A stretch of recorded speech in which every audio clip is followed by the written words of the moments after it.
Hello and welcome. My name is Alan and we are back with more The Massacre at El Mozote. And this starts a new chapter, chapter 8 for us, which is called Monterrosa's Pride. So yeah.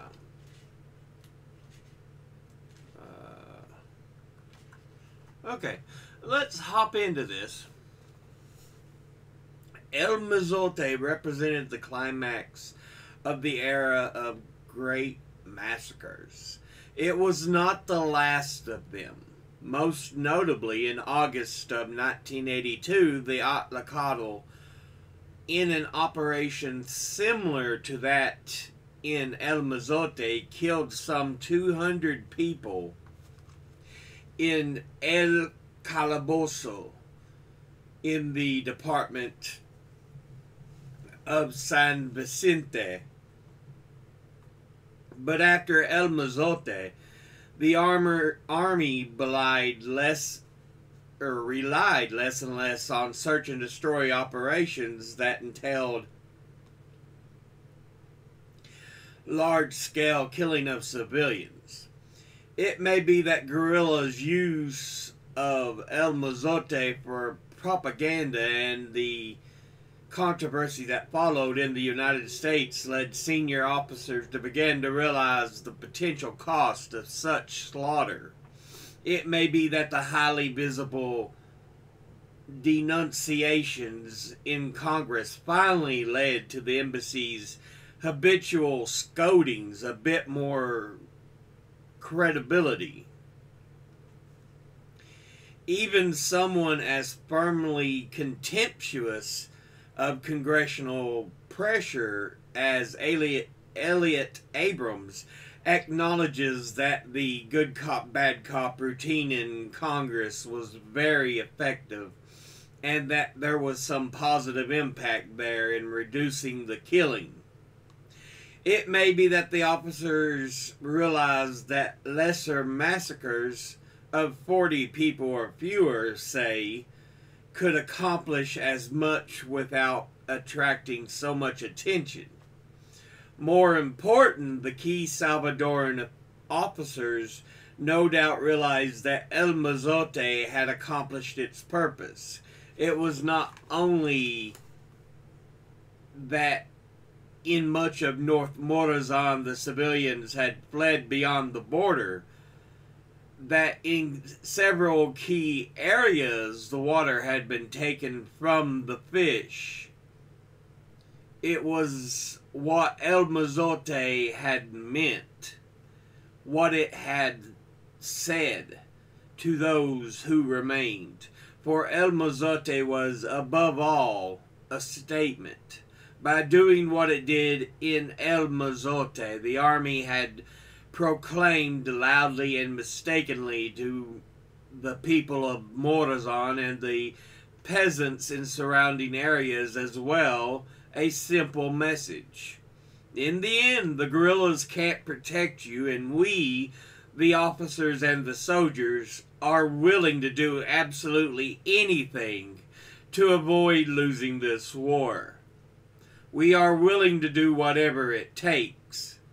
By late 1982, the tide had begun to turn in Morazan, which is to say not that the army had begun to win, but that it had become less than certain that it would lose. The preceding March, the elections for the Constituent Assembly on the Reagan administration had set much store, had been a huge political success for administration policy with a much higher turnout than had been expected.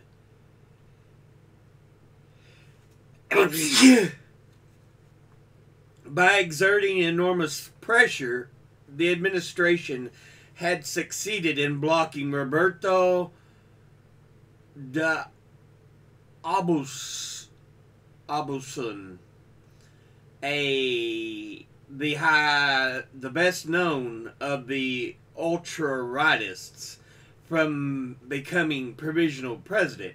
Instead, the officers and party leaders and the Americans had agreed as a compromise upon Alvaro Magana Borja, a wealthy aristocrat and international banker with many old friends in the officer corps. The successful elections and the consequent emergence of the highly presentable English-speaking Magana helped the administration placate Congress. By the second certification report delivered 6 months later in July of 1982, the administration had significantly altered its position on El Mozote, where in February, Enders had said that there is no evidence to confirm that government forces systematically massacred civilians in the operation zone. The administration now claimed there was no evidence to support charges of the large-scale massacres allegedly committed by the government forces. A shift of emphasis that put the department in direct contradiction of what Hinton and even Greentree had reported. Congress more than doubled military aid from $35 million to $82 million and increased economic aid to more than twice that. Not only were the Americans sending new top-of-the-line equipment and plenty of ammunition, but they were expanding the Army, training hundreds of officers and soldiers in the States. Most important, Colonel Jaime Flores apparently became the apparently because of rather too blatant irregularities in his payroll in San Miguel, incurred the wrath of Magana and his consequently promoted from command of the all-important 3rd Brigade to command of the less important 1st Brigade, and finally to that of San Salvador's fire department. To replace Flores in San Miguel, Magana drew on the obvious, the inevitable choice, Lieutenant Colonel Domingo Monterrosa. Monterrosa thus became the military commander of the entire eastern zone of El Salvador and entered upon the period of his greatest renown. Very often the Army publicity people or the American press people steered reporters straight to the dynamic colonel. Monterrosa would make time for them, welcome them into his helicopter, let them chase along behind him as he strode through the landing zone after another. He was a phenomenon, Lucia Annunziata, who traveled frequently with Monterrosa as a correspondent for La Repubblica, told me. The Americans were always telling us that here was the new breed of officer they were always promising. He had embraced completely the anti-communist ideology of the Americans. By then, he talked not like some kind of butcher, but like an American. He was completely full of this idea of conquering hearts and minds. For by this time, the Atlacado advisor, as an Atlacado advisor put it, it was a different Monterrosa than the man who had done El Mozote. In 1978, Monterrosa had attended the political warfare Cadres Academy in Peitou, Taiwan, and had been trained there in what he described as to an interviewer as war of the masses and communism of this side. He'd returned to El Salvador very enthusiastic about the skills he had learned, how to project ourselves to the civilian population and win them over, but found to his dismay that senior officers weren't very interested. Now, as commander of the Eastern Zone, he began to apply what he had learned. He was always tactically very good, Licho, the rebel commander, told me. Then he began to using much more intelligent methods. You know, whenever he would take a village, he would come in personally and do political work himself. His soldiers, usually helicopter borne, would storm a town, flushing out the armed guerrillas, and then Monterrosa would arrive and gather the people together. He would make a speech there in the plaza, Annunziata said. He would ask, "Who is sick? Who needs help?" Then he would say, "Do you know these people?" That is, the guerrillas. And of course no one would answer. And he would say in a soft voice, "Are you sure? Are you sure you don't have a cousin with him?" By this time, people all over the countryside recognized the famous figure of Monterrosa. He was short, stooped even, with a slight paunch. He was completely non-martial, Annunziata said. He always wore his tattered, sweat-stained camouflage green bandana on his head and had a real Indian face, big nose, receding chin. With that bandana, he looked like an old aunt. He was a bit of a fop, a bit dandified. He had his young boy always with him, a beautiful young boy of 10 or 12 who took care of his things. He was always touching his soldiers, very physical, you know. At night, he would get in his red hammock and put on blue gloves and cover his face with a blue towel. He was a real dandy.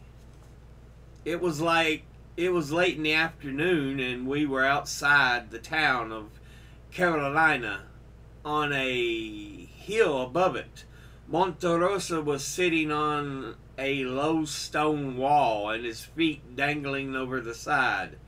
He got on the radio phone and he called, "Charlie, Charlie." That was his code name. To Orange, and he gave the coordinates, and his planes came and bombed, and all the while he was directing the planes with the radio. We looked down and we could see another army unit entering the town, and then the guerrillas leaving the other side. The next morning the people came out and the town in a long column. You could see them winding their way up the hill in a long line, moving up to where Monterrosa was sitting on the same wall, leaning back, looking halfway between a king and a hero. And one by one the peasants passed in front of him, and each of them had an offering. One of them would give him an egg, some tortillas. Another would push forward a young boy to sign up, and Monterrosa would motion to an aide as he reclined there like a Roman emperor. I remember a father carrying a little boy who had lost his head covered with a white handkerchief, and then he came in front of Monterrosa. The father unveiled the kid's head, and you could see he had this big growth on his face. And Monterrosa nodded to an aide. The aide grabbed the radio and called the helicopter to take the kid to the hospital in the city. By 1983, Monterrosa's new tactics had begun to show some success. He changed the way he related to the local population and was less arrogant in his military stance toward us. Villalobos, the ERP commandant, told me. There was this first stage, I think, in which he executed the massacres not only because it formed part of his military training and it was tactically approved by the high command, but also because he didn't think it would become a political problem. Then later he realized that this sort of tactic didn't work. It did not produce a quick military victory. Annunziata agreed. He was not bloodthirsty, but he was so neurotically driven. He wanted at all costs to win the war, she said. The point was to create a turning point, a watershed to turn the tide, and to do it by scaring the hell out of the enemy. It was a deliberate demonstration of cruelty to show them that the guerrillas couldn't protect them. And he understood that you do this as cruelly, as brutally as possible. You rape, impale, whatever to show them the cost. To most of the reporters who covered him now, few of whom had been in the country in 1981, El Mozote was just a distant rumor, a dark echo from the past. He was the press corps officer, very personable. John Lee Anderson, who was reporting for Time magazine, told me. But there was also this buzz that he was responsible for El Mozote. And, of course, he always denied it. By this time, Monterrosa had a mistress in the press corps, a beautiful young Salvadoran woman who worked for an American television network. Annunziata recalls. He would helicopter into the Camino Real, the San Salvador hotel, favored by the international press, to visit her, and he would burst through the door of the press offices in his combat fatigues and come over and look over your shoulder at what you were writing and say, "You have written about me today?" Monterrosa's girlfriend let her colleagues know, speaking in all confidence, of course, that there had been a problem with the El Mozote operation, and although for understandable reasons she wasn't free to go into details, and one had to know was that on that particular day the colonel had unfortunately lost radio contact with his men, with regrettable consequences. The guerrillas did not find this story very convincing. He was well known to all guerrillas as the man who had ordered the massacre, Licho said. Everybody wanted to kill him in combat. Now, however, their adversary had begun doing what they themselves knew was the most effective thing to do in order to win the war: political work in the countryside. He started learning, he began to play football with the people, help their families, Licho said. We realized that for someone as militarily talented as he was, to start to do real political work could be very dangerous. I think it was at the beginning of 1983 that we started making plans to kill him.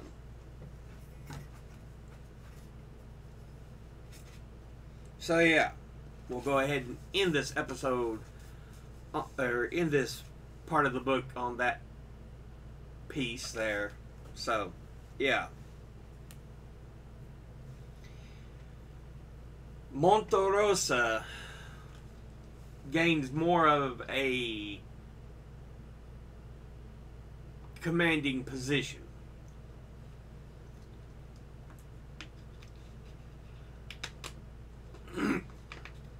And we talk about him as a individual, you know, they talk about him being very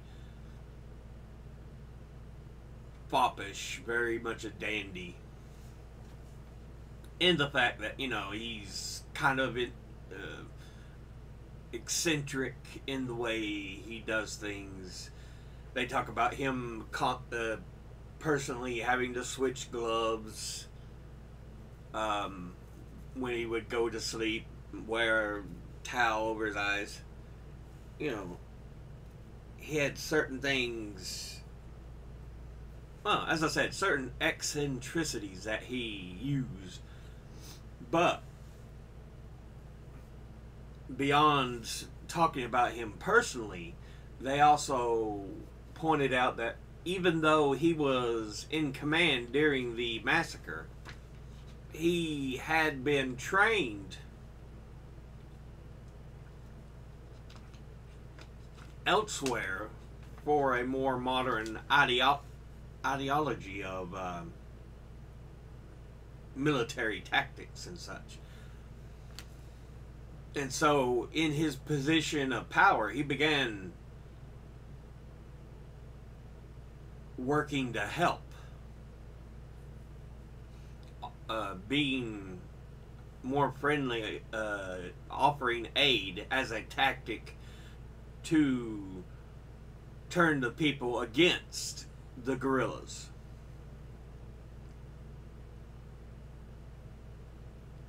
And yeah, again, if you remember early in the book, people didn't really want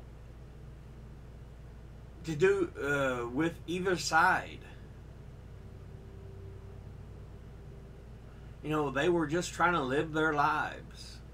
But if you can offer aid to help the people,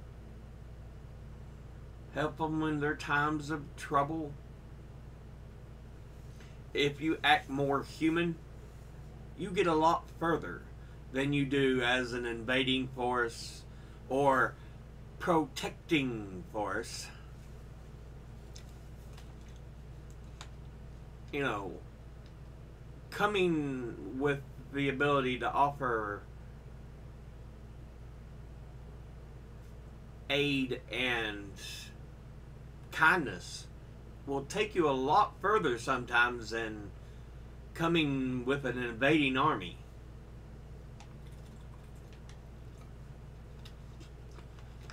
Unfortunately, that's not something America has learned. We know spend money and attack. It's like, seriously? You can't institute using aid instead to make their country stronger, more self-sufficient? I mean, a lot of people complain, oh, we've got a border crisis. A lot of people are coming up here because we've spent the last 2.5 decades interfering, sticking our fingers down in all the territories, countries, everything, because we feel, oh, we should have self-dominance over the Americas, North and South, as per the Monroe Doctrine. You are more successful when you offer aid and help to make countries better and more self-sufficient. But you don't want to do that. No! It's like, let's use military might because that's all we know! Urgh.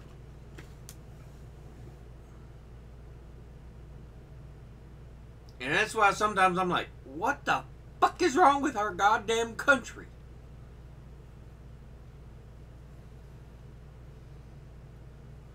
You know, not everything calls for the military, but when it's your biggest goddamn expenditure, all you see is fucking nails, because that's all we have is a fucking hammer. It's so stupid.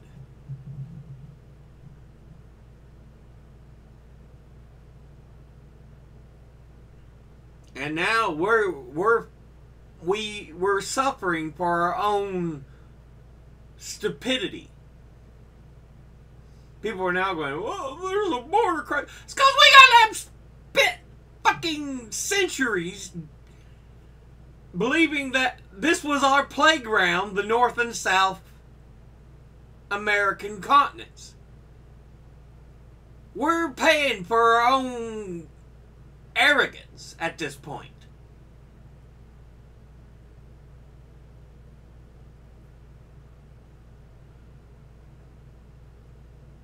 You know, if we had spent time helping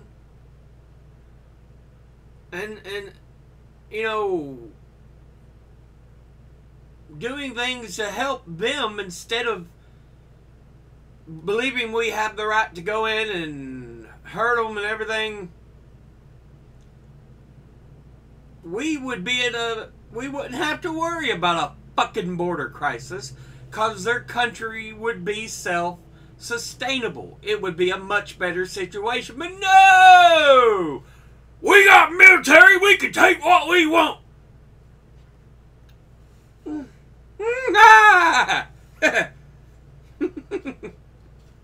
Anyway, as always, educate thyself.